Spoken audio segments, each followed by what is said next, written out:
Meski Presiden Joko Widodo telah mewanti-wanti jangan bikin gaduh, polemik pencopotan Direktur Penyelidikan KPK Endar Priantoro belum ada tanda mereda. Yang terbaru, muncul surat dari 20 Kasatgas KPK yang mempertanyakan pencopotan Endar oleh Sekjen KPK dan Ketua KPK. Bagaimana dampak polemik pencopotan Endar pada hubungan KPK dan Polri? Lalu bagaimana pula dengan upaya pemberantasan korupsinya? Sudah bergabung saat ini Ketua Harian Kompolnas Beni Mamoto dan mantan Komisioner KPK Saud Sitomorang. Pak Saud, Pak Beni apa kabar? Baik, Selamat Terima kasih sudah bergabung sore. bersama kami. Selamat sore, Pak Ini Beni. ada dua pandangan yang berbeda antara KPK dengan Polri nih Pak Saud. Dari segi birokrasinya, prosedurnya, mana yang sudah menjalankan aturan? Ya, yang penting kalau dari sisi Polri kan Kapolri sudah memberi jawaban sebelum yang bersangkutan berakhir masa waktunya tanggal 31. Mohon saya dikoreksi kalau salah. Yang jelas Kapolri mengirim surat tanggal 29, kemudian surat penghentiannya tanggal 31. Ini kan jadi unik ya. Jadi menurut saya TikToknya ada tapi mungkin kurang lancar ya menjawabnya sehingga kemudian ada yang miss beberapa hari gitu. Tapi yang jelas kan sudah ada jawaban dari Kapolri. Dan saya pikir KPK jangan mendiamkan ini, dia harus menjawab surat Kapolri. Ya sudah, Endar kami terima dan lanjut bekerja. Itu aja sebenarnya. Jadi masalah komunikasi saja sebetulnya, selesai. atau ada masalah lebih krusial lagi di balik ini Pak? Kalau kita bicara ambayannya secara keseluruhan di KPK kan memang banyak barang aneh ya. Masih ingat nggak Mas Ival Januari tahun 2020 ketika KPK juga dengan sedikit saya pikir tidak baik ya caranya mengembalikan penyidik, salah satu penyidik Kompol Rosa Purbo Bekti tahun 2020. Itu juga begitu, penyidik dikembaliin karena dia bekerja dalam hal itu ada partai politik ya yang pergantian antar waktu ketika itu. Dan kita akhirnya ramai juga waktu itu ya mengamati sampai akhirnya dia disahkan kembali beberapa bulan kemudian. Jadi ramai Februari bulan 5 akhirnya Mei-nya itu diputuskan dia untuk balik lagi. Jadi ini soal mengembalikan orang-orang yang nggak sesuai karena form di KPK ini jadi aneh sebenarnya. Jadi bukan kejadian pertama ini, Mas Ival. Baik, oke. Pak Beni melihatnya bagaimana? Sudah sesuai prosedurkah ini semua? ya kalau saya melihatnya begini, ini yang diperlukan itu komunikasi antar Polri dengan KPK yang dalam hal ini tentunya dilaksanakan bukan oleh pucuk pimpinannya, tapi level di bawahnya yang membidangi masalah itu. Seperti kalau mungkin dari Polri, entah SDM, Polri, yang secara administrasi kan yang memproses personel yang ditugaskan keluar kan di sana. Kemudian mungkin kalau di KPK Sekjen. Nah, apakah ini tidak ada komunikasi? Artinya seandainya ada SOP-nya, ketika mau berakhirnya penugasan seseorang, maka 2 minggu sebelumnya misalkan sudah perlu ada kepastian diperpanjang atau akan dikembalikan. Kemudian juga dari pihak Polri apakah mempertanyakan ketika akan minta diperpanjang. Nah, kuncinya menurut saya di sana ya. Jadi ini sangat disayangkan kegaduhan ini kemudian dimanfaatkan tentunya oleh pihak-pihak dan isunya jadi berkembang aneh-aneh. Sehingga menurut Anda setuju dengan pernyataan Pak Saud bahwa surat perpanjangan itu harus dibalas KPK dan disampaikan juga kepada Kapolri, begitu? Betul, karena Pak Kapolri kan sekarang menunggu masalah yang sedang diselesaikan di internal KPK. Apakah dipercepat proses laporan Endar tentang Ketua KPK dengan Sekjen dan apa proses itu dipercepat sehingga nanti ada kepastian. Karena ini sekarang statusnya kan Endar sendiri udah nggak bisa masuk ke kantor KPK. Pak Saud, yang terbaru malah bikin gaduh lagi nih kabarnya Pak Endar sudah dicabut aksesnya ke KPK. Padahal kan kedua lembaga ini belum ada komunikasi seperti yang Anda terangkan tadi dan belum mengeluarkan putusan bersama. Ini gimana tuh? Ya itu kembali lagi kita koreksi deh sebagai bangsa Indonesia yang beradab, berpancasila gitu. saya sedang membayangkan, punya perasaan nggak kita sih terhadap orang yang nasinya ditelantarkan begitu? Bahkan diakui OTT terakhir, ya jelas udah pastilah OTT itu abuse of power, kepala daerah itu. Kemudian Endar memimpin tim itu dan berhasil melaksanakan upaya yang dimana dia harus bertanggung jawab dari pekerjaannya. Kemudian mari deh kita memakai hati nurani kita ini baik nggak sih seperti itu gitu loh. Saya ngebayang kalau kita sebagai orang tua coba anak kita digituin gimana perasaan. Gak usah jauh-jauh deh pakai rumus-rumus tinggi-tinggi soal perkom, soal apa, ini kan persoalannya ada orang yang bisa kerja for form. Kalau saya umpamanya panglima di belakang meja, ini kan prajurit lapangan saya gitu loh. Terus saya terlantarkan begitu aja. Saya benar nggak sebagai komandan kayak begitu? Jadi simpel berpikirnya, nggak usah dibikin ruwet gitu. Dan di mana prajurit lapangan saya itu berasal dari pasukan lain umpamanya gitu, dan sudah memperkenalkan dia untuk bekerja lagi, melanjutkan pekerjaannya. Kemudian cara kita menjawab seperti ini gitu. Saya nggak ngebayang loh saya jadi pimpinan KPK gimana rasa malu kayak begitu kalau mentelantarkan orang. Simpel aja, nggak usah yang ruwet-ruwet lah, bicara sana sini, bicara politik.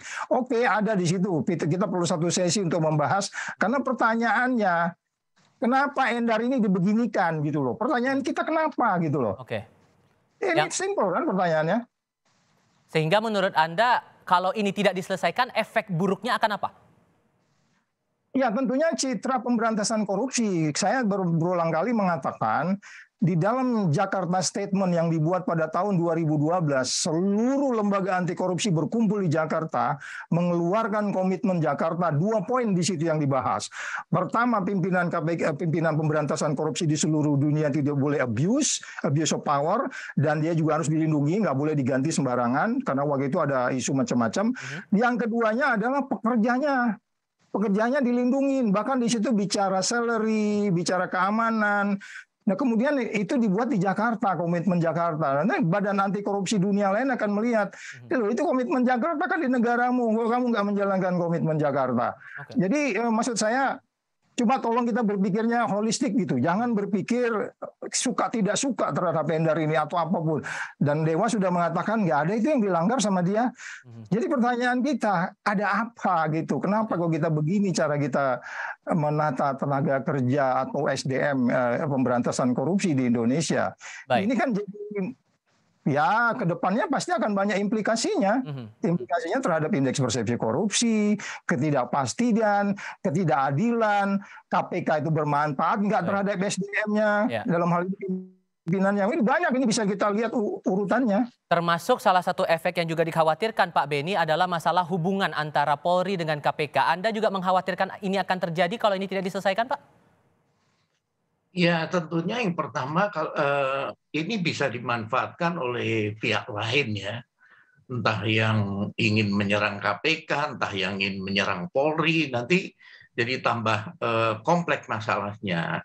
Nah ini menurut saya perlu segera dijawab apa permintaan dari Pak Kapolri, bagaimana keputusan dari KPK, seperti contoh apakah ada kaitan dengan flexing istrinya Endar.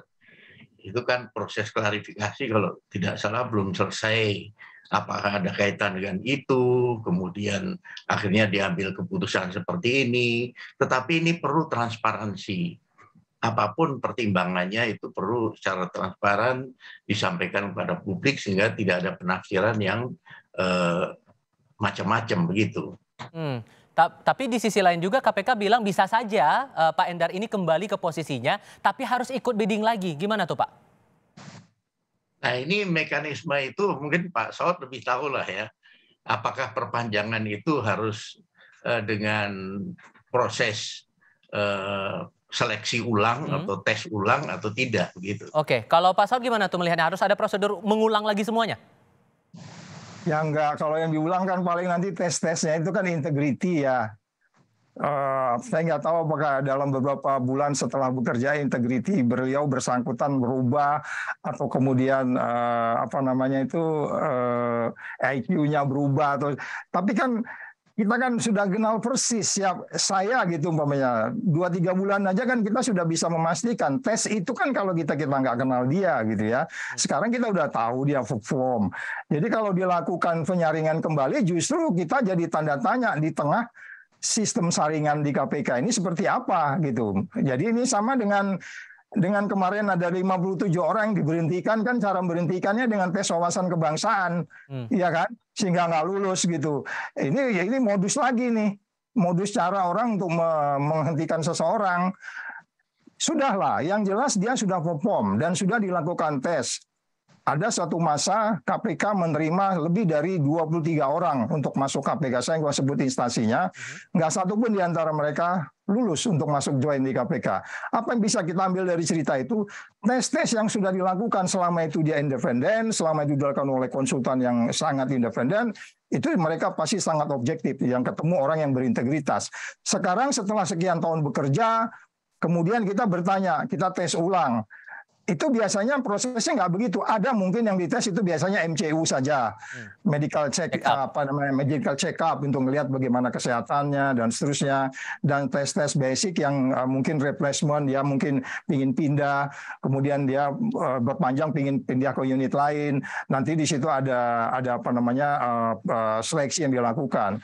Jadi sekali lagi, jangan sampai berpikir bahwa cara-cara kita gunakan untuk kemudian orang tidak join. Karena pertanyaannya tetap ya, ada apa dengan Endar gitu loh. Oke, akhirnya kan sengkarut ini juga diduga berkaitan lagi Pak, disangkut pautkan lagi dengan proses penelusuran kasus Formula E di KPK. Ini juga perlu diklarifikasi lagi nggak sih oleh KPK menurut Anda Pak Saud?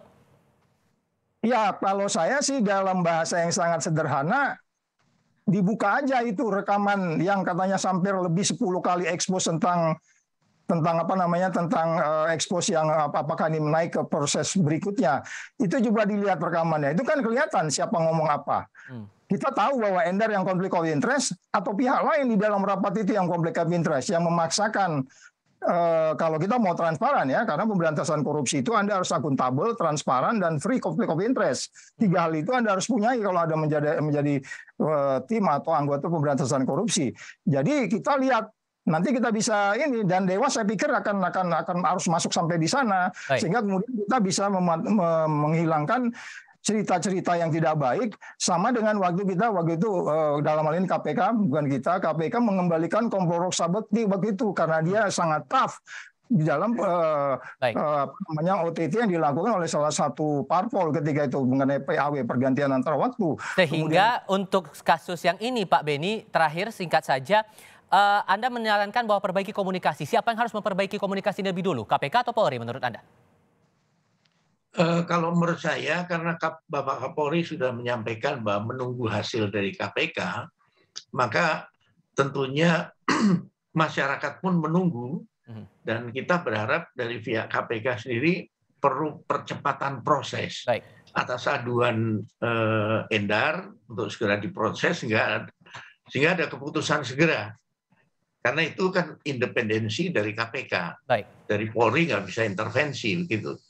Baik. Pak Beni Mamoto mewakili Kompolnas, terima kasih. Pak Saud Situmorang juga terima kasih sudah berdiskusi bersama kami hari ini. Sehat selalu untuk Anda berdua. Selamat sore. Terima kasih Pak Beni.